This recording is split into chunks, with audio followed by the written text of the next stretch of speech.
My wife's trainer challenged me without knowing my past in the special forces. I made him find out the hard way. He couldn't breathe. Tayler was flexing in front of the gym mirror when I walked in. You must be the husband, he said, smirking. Melissa talks about you. I didn't respond. Just headed to the bench and started untying my boots. She says you've gotten soft, that you don't satisfy her anymore. The gym went quiet. People stopped their workouts. Phones came out. Tayler loved it. He wanted an audience. I told her real men take what they want, and I want her. I finished with my first boot, started on the second. What are you going to do, old man? Hit me? He laughed. I'll drop you in 5 seconds. I stood up slowly.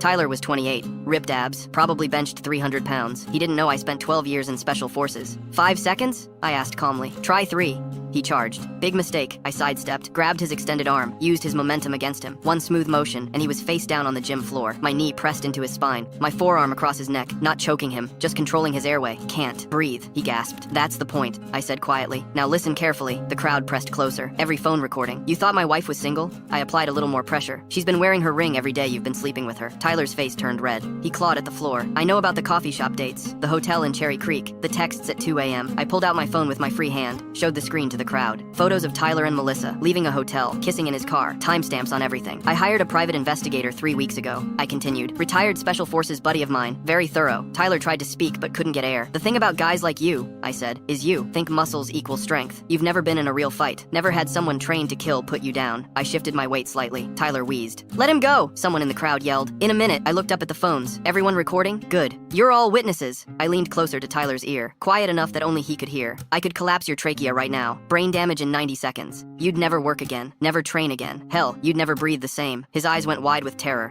But I'm not gonna do that, I said louder, for the crowd, because I'm not a criminal. I'm just a husband having a conversation with the man who's been sleeping with my wife. I released the pressure slightly, let him suck in a desperate breath. Your turn to talk, Tayler. Tell everyone here what you've been doing. He couldn't speak, just gasped and coughed. No? Let me help you then. I pulled out another document, held it up to the cameras. This is a text from Tayler to my wife, 2 days ago. It says, and I quote, your husband's a joke. I could take him with one hand. The crowd murmured. Another one from last week. Leave him. He's too old for you anyway. You need a real man. I scrolled through more messages, each one more damning than the last. And here's my personal favorite. Tayler asking Melissa how much my life insurance policy is worth. Gasps from the crowd. Tayler was shaking now, not from exertion, from fear. The police are outside, I said calmly. I called them before I walked in. They're reviewing these messages as we speak. Right on cue, 2 officers pushed through the crowd. Mr. Rodriguez, one of them said, we need to ask you some questions about conspiracy to commit fraud. I finally released Tayler. He collapsed on the floor, gasping and crying. The officers pulled him up, started reading him his rights. Melissa appeared in the doorway. Her face went white when she saw Tayler in handcuffs. Richard, what did you do? I walked past her, stopped at the door. 12 years, Melissa. 12 years I spent learning how to handle threats. I looked back at Tayler being led away. 3 seconds, just like I promised. I walked out into the cool Denver air. Behind me, I heard Tayler still struggling to breathe properly. He'd recover, but he'd never forget. Full story on the channel linked below.